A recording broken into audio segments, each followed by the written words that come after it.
The SAR9 is an excellent pistol platform built like a tank, sometimes mistaken by those who haven't done their homework as a Glock clone.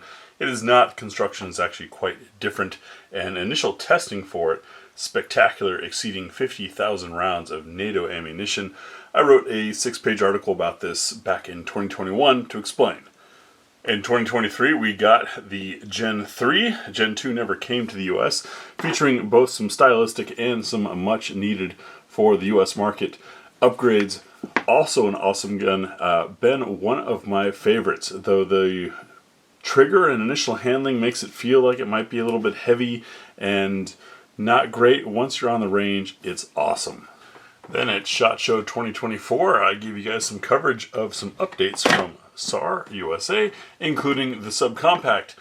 We've waited and waited, and now here, the latter half of 2025, the SAR9 SC is finally available. Tabletop review and field strip coming up next on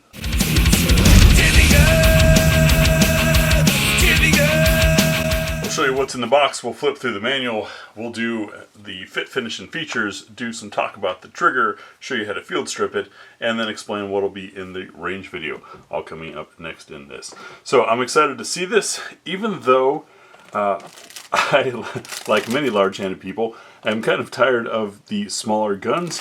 One of the things that I noticed at that SHOT Show is, thanks to the pinky rest on here, I can get my whole hand, and I wear double XL gloves, whole hand on this subcompact, which is giving us, roughly that micro size, except a little bit bigger. And one of the things you might have recently seen in my interview with Lenny McGill at Glock Store, there is some niceness to having a subcompact over a micro compact, and that is surface area.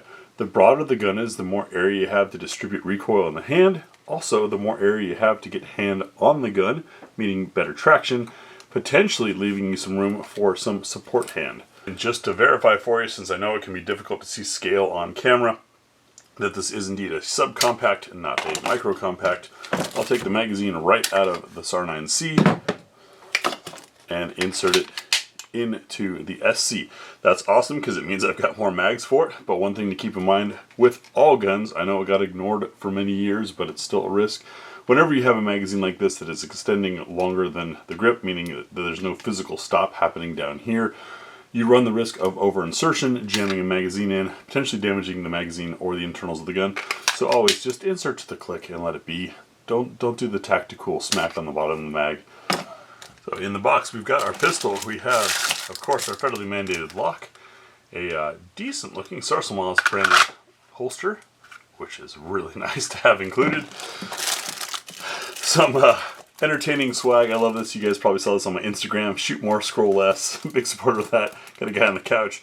Then we've got a patch of the same thing, of similar meaning, inside a baggie here. And sorry about the plastic rumbling sounds. I know it's annoying. We have it looks like flush base plate. We've got an optics mounting plate. I'm assuming the SC footprint, the little super compact. One of these super clever cleaning kits, I think it was an Arex that I first saw one of these in. Inside you've got your brushes, you've got your jag, you've got your rods, and it all rolls up into one nice tight little container, threads into there, and this doubles as the handle. We have our wrenches as needed, and then a 15-round magazine. Let's see what that looks like in there. Can't get the mag release in the holster. That's good. Look at that. It gives us a nice curve. Oh, that feels good in the hand. I'm appreciative of that. Now, one thing you're not getting with the SC that you do with the others is the interchangeable back strap and side panels. On the others, and I'll grab the bronze one because it's easiest to see, you end up with 27 possible configurations for your grip because you've got a back panel and 2 side panels and 3 different variations of each. Now to take a look at the manual, I do this for 2 reasons. 1, because the manual shows you how much the company wants you to understand the product, and 2, so that YouTube sees that when I field strip this, I'm just doing end user level maintenance and safety precautions. The manual has a blend of photos and renderings, mostly renderings. One question I always get, especially from the more educated shooters, about having a sub 4-inch barrel. There's your specs, by the way. You can pause or you can check the pinned comment to see it all in the full review. is, can you run plus P? And the ammunition page, page 13, doesn't mention anything about it. The reason why plus P is a question is 9mm in the US is loaded for a 4-inch barrel, so anytime you've got something shorter than a 4-inch barrel and ammunition that isn't specifically designed for short barrels, you run the risk of your defensive hollow point not having the velocity it needs to open and perform properly on target. Sure, nobody wants to get shot with anything, but if you're going to have a gun and you're going to spend money on a hollow point, you might as well make sure you've got ammo doing its job.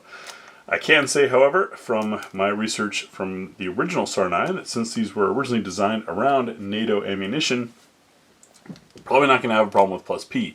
Say that because NATO ammunition is 10% higher pressure than SAMI spec, and in SAMI spec, plus P is 10% higher than standard. So therefore, NATO has the same pressure as plus P. Of course, the duration of that pressure spike and all that is not quite the same, depending on bullet weight, but it should get us there close enough. Manual's pretty good. Let's get that out of the way and take a look at this gun. Glad it comes with 2 magazines, the 12 round and the 15 round.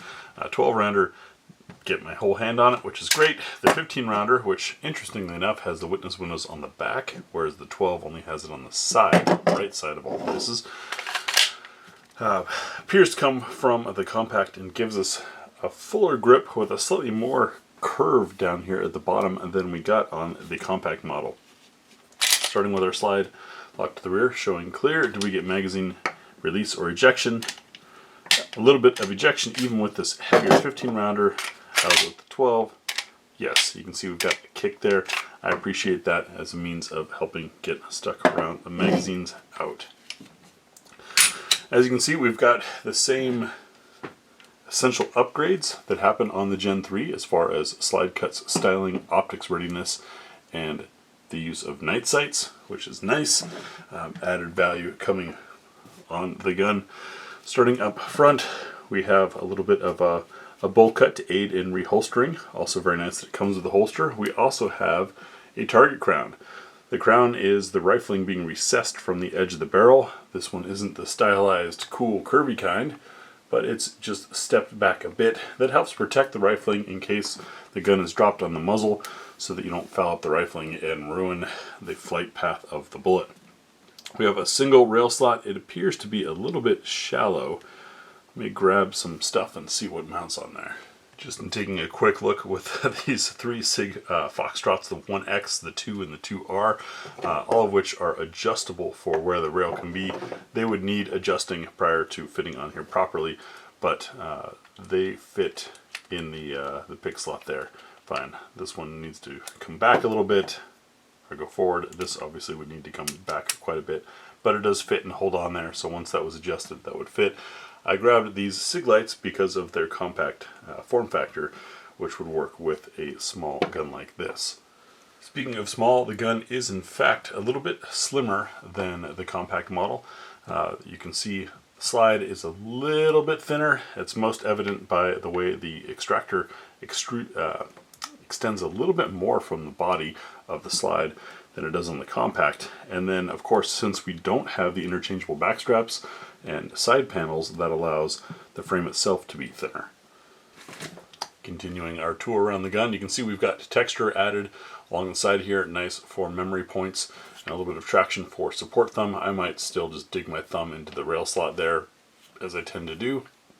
We do have texture on the front of the trigger guard, a flat bottom, but a nice high radius here, and it is rounded to protect against or prevent Glock knuckle. Since we're here, it's time for some trigger talk. The gun has already been cleared.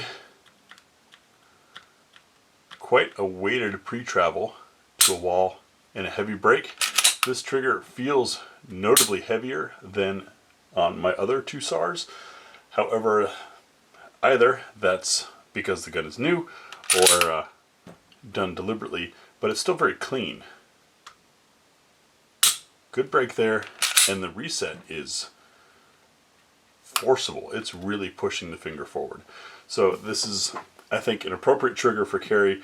It's got a little bit of extra weight to it, and a quick note on trigger weight, I don't measure it anymore because I found the actual poundage to not be important as much as the feel is. The reason why people chase light triggers is the lighter the trigger is relative to the weight of the gun, the less likely you are to disturb your grip and your aim while pressing the trigger. I think that is a personal discipline and training issue more than a mechanical thing for the gun, and I've demonstrated that plenty of times with guns that have notoriously heavy triggers for light guns and still been able to shoot fine. When we get to the range with this thing, you'll see how we do here. We do have finger grooves. I know that's a love-hate thing. For me, it's usually a hate because I've got large hands, but they fit this very nicely. Underneath, just some slight beveling to assist with reloads. However, that extra long tail I appreciate because that's what I index off of to come in for reloads anyways. That does my guidance. As far as having a mag well on there, I've done this 1,000 times, but I'm still going to show it because somebody hasn't seen it yet. Double stack magazine that's single feed. This shape here is an inverse mag well. You don't need a mag well to guide your mag in unless you're really bad at reloads, or it does some other purpose like keeping your pinky free. I would have issues here potentially pinching my hand. In fact, it just grabbed a little bit of the back of my pinky. Something to be aware of. Fortunately, this is a defensive carry gun, and statistics so far are showing that a second magazine is not necessary in defensive shooting for most instances. Backside of the gun, frame to slide fit. We got a little bit of wiggle. Give you a look at our sight picture. I love the sights that they use on these. We have that glowing ring kind of night vision style front sight. They are tritium, and the rounded cut in the rear sight, you set that ball in there perfectly and line up the top edges and you end up with great aim. In my experience with the SAR9 Gen 3, I had outstanding accuracy with the gun, and that was largely because the sights were very easy for my eyes to align, even though my eyes aren't so perfect anymore. Next we'll field strip the SAR9 SC Gen 3 and take a look inside the gun. I myself haven't taken a look inside yet, and I'm curious to see if the construction is similar or not to the others. The others use a steel frame or chassis type thing inserted into the polymer. The only reason it's not a modular gun is laws in Turkey and import-export laws restricting. So we've got clear. We're going to release the striker, pull down on our takedown tabs while we bring the slide back a little. Whew, that is forceful. And there we go. Had to release the striker again because it armed so shortly. Setting off the front, and no, this one is a little bit closer to an actual Glock. Interesting.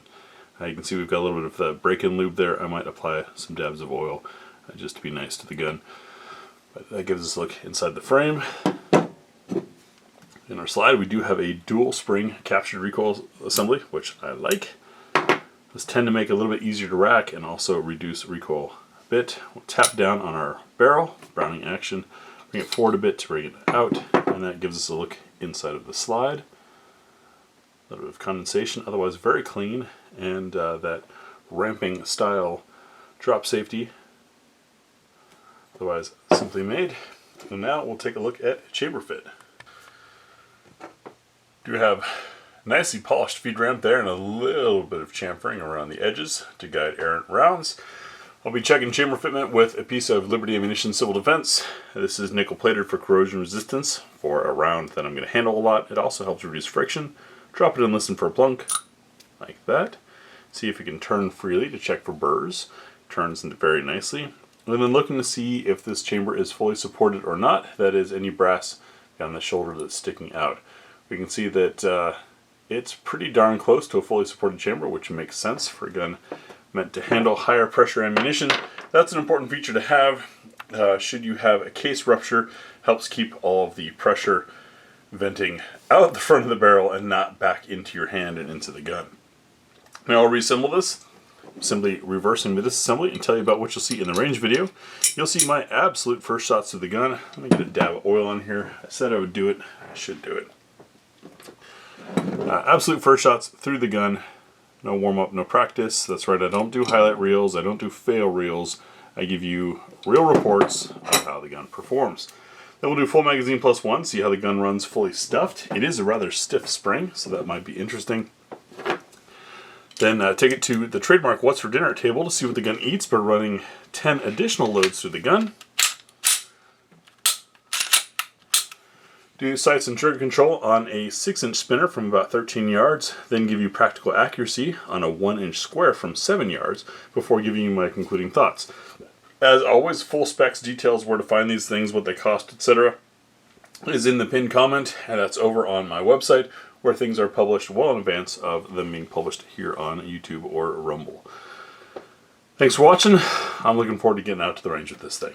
And I know some of you are wondering, am I going to do an optic on it or not here on GBGuns? I do my best to test guns and review them unmodified, so that you get the actual performance of the firearm as it comes out of the box, not some modifications that somebody has done to it.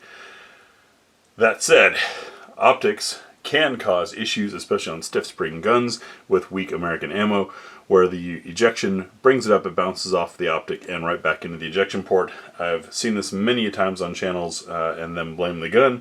Some channels are starting to get smart. I saw one recently where they caught themselves in the footage, actually looking at the footage they filmed and said, oh yeah, that's the optic causing the problem. On the the SAR9 SC, we noticed that our optic mount is well clear of the ejection port, quite a bit of distance there, which should make it safe and not matter.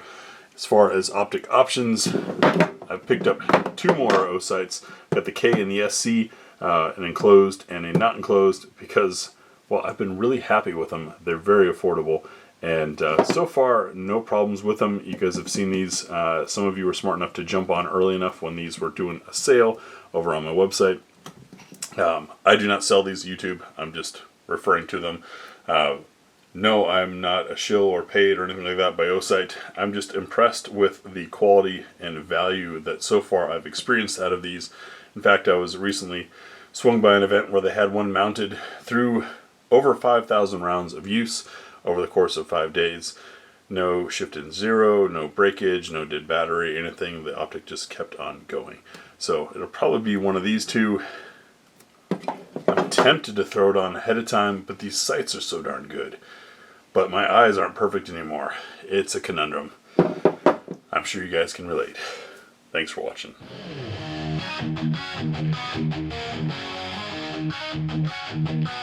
GBGuns, to level level, I'm G.Y.M.P. David F. Derrick S. Jr., Donald H. E.R.B.2, Fast Eddie Gary B., George H. Greg K., Jenna I. Joseph T., Kevin B. Marvin T., Moses S. Peter A., Rick Scott King, follow 215 Tom.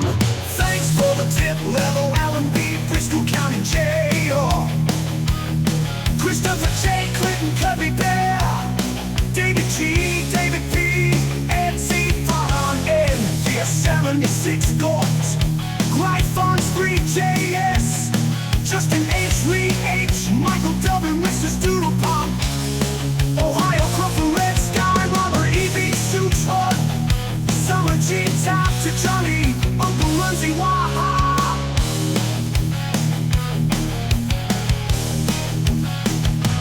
Keeping things on this level, Adrian H.